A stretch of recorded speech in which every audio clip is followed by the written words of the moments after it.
हाँ। Okay okay okay. इन चारों में से सबसे मुश्किल, अब मुझे पता है आपने एक जगह बोला था कोई इंटरव्यू में आपकी जब चेक कर रही थी तो आपने बोला मैं किसी का वो नहीं, सारे एक्टर्स बड़ा अच्छा करते हैं और सब बहुत मेहनत करते हैं, they all give their best, लेकिन ये मुझे चाहिए स्पेसिफिक आंसर।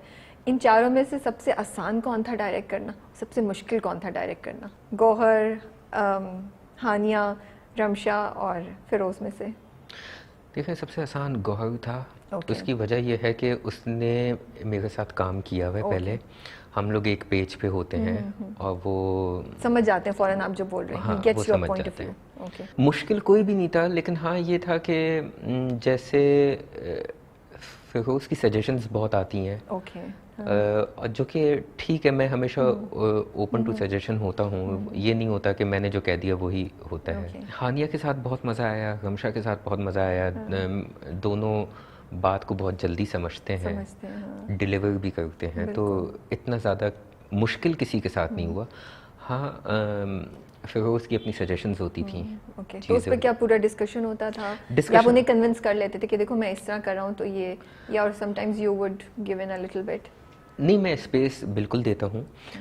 कहीं पे मैं कन्विंस मैं खुद भी हो जाता हूँ। या अच्छी सजेशन होती है, और कहीं पे ये होता है कि मैं कन्विंस कर लेता हूँ। बाज़ दफ़ा जो एक्टर होता है वो सिर्फ उस सीन को सोचता है, देन फिर मैं बताता हूँ इसके पीछे ये या हुआ था, या आगे ये होने वाला है, तो या वो फिर समझ जाता है। डायरेक्टर की जॉब थोड़ी वो पेरेंट्स और टीचर जैसी होती है ना, जो बिल्कुल बच्चे होती एक्टर्स है। वो और होती कहते है। हैं बेटा मैं इसलिए बोल रहा हूँ क्योंकि आगे ये होगा, तुम खाई में गिर जाओगे अगर तुम ये नहीं करोगे तो। वो ऐसे ही होता है। फील होता है आपको? ऐसे ही होता है। उसका पेशेंस भी वही चाहिए होता है, फिर देन दे रियलाइज कि डायरेक्टर साहब सही कह रहे थे हमें जो लेके हाँ चल रहे थे, हाँ, है ना? वो ऐसा होता है।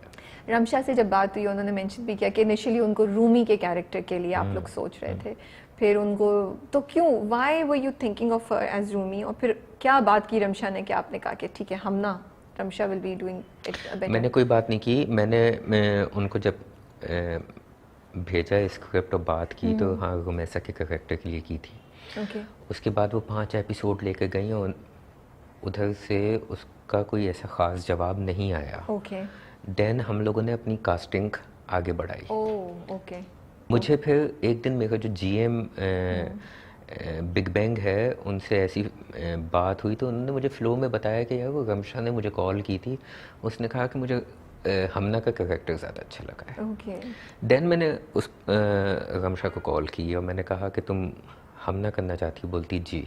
तो फिर मैंने उसको हमना के उस पर ओके लिया। ओके। पर बड़े दोनों डिफरेंट हैं, मतलब initially you were thinking of resume ऐसा, फिर आपने उसको हम ना कर दिया तो एक एक्टर के लिए कुछ भी मुश्किल कुछ नहीं भी नहीं होता। होता। वो यही, मैं ये बिलीव करता हूँ, यही रमशा जो है रुमैसा बन सकती है, यही हानिया जो है हमना बन सकती है। दोनों इतने टैलेंटेड हैं, वो बिल्कुल किया जा सकता है। और गौहर में ऐसी क्या बात थी कि आपने कहा कि यार अब तुम पॉजिटिव कैरेक्टर भी करो और तुम अजीम जैसा अजीम कैरेक्टर करो? मुझे हमेशा ना ऑफ बीट जाना बहुत पसंद है। ओके मुझे जैसे चीख में जब मैंने बिलाल को नेगेटिव के लिए कास्ट किया, तो मुझे 2-3 लोगों ने कहा भी किया वो नेगेटिव कर लेगा। इवन बिलाल ने खुद ने भी कहा कि बदर भाई मैं नेगेटिव कर लूँगा। मैंने बोला कि यार यही ट्रेंड मैंने तोड़ना है। तोड़ना है, इट्स हाँ। लाइक ये नहीं कि बिलाल अगर गुड लुकिंग है, हैंडसम है, चॉकलेटी बॉय है, तो आप उससे हमेशा जो है वो रोमांटिक और लाइक पप्पू बच्चा का करेक्टर आप बिल्कुल उसको दें। बिल्कुल। तो गौहर के लिए हमेशा ये होता है कि द मोमेंट उसका फेस सामने आता है, लोगों को लगता है कि ये कोई नेगेटिव उसने करना है।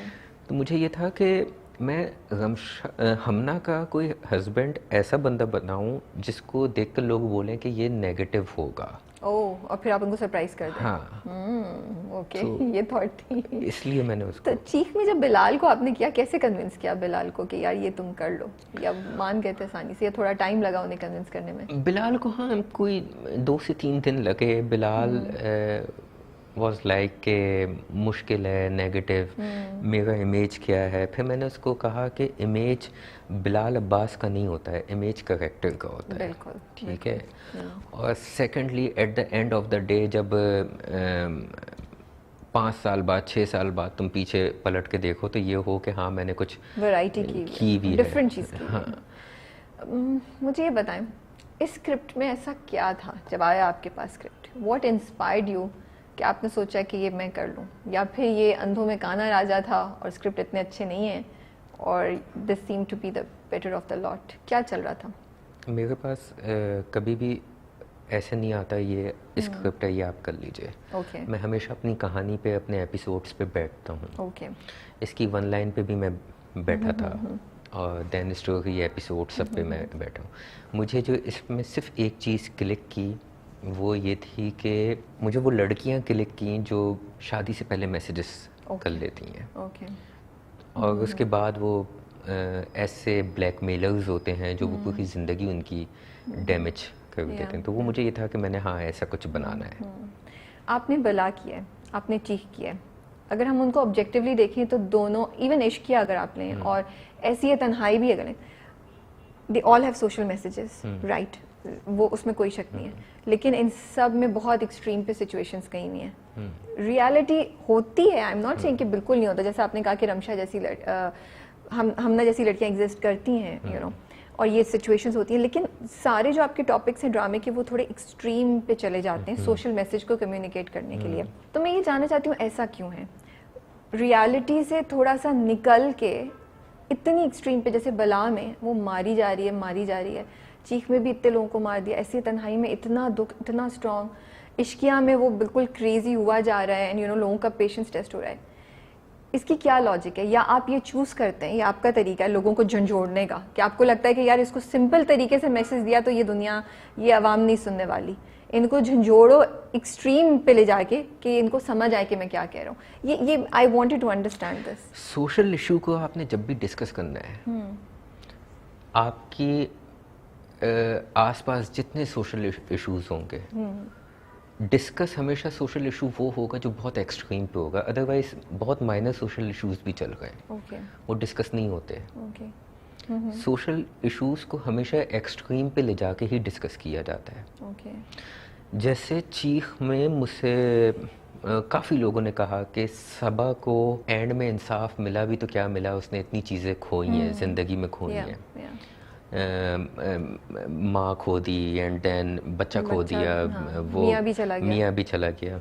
मैंने सबको एक जवाब दिया कि अल्लाह ताला ने ना ये एग्जाम्पल हमारे नबी के टाइम से स्टार्ट की थी। बहुत आसान था अपने नबी के लिए चीज़ों को आसान करना, लेकिन उनको सारे प्रोसेस से निकाला है और उनको एक टेस्ट करने के बाद 40 साल की एज में नबूवत दी है। जी। तो उनके लिए अल्लाह ने तो ये कायनात उनके इश्क में बनाई थी, तो उनके लिए तो अल्लाह के लिए बहुत आसान था चीज़ों को आसान करना।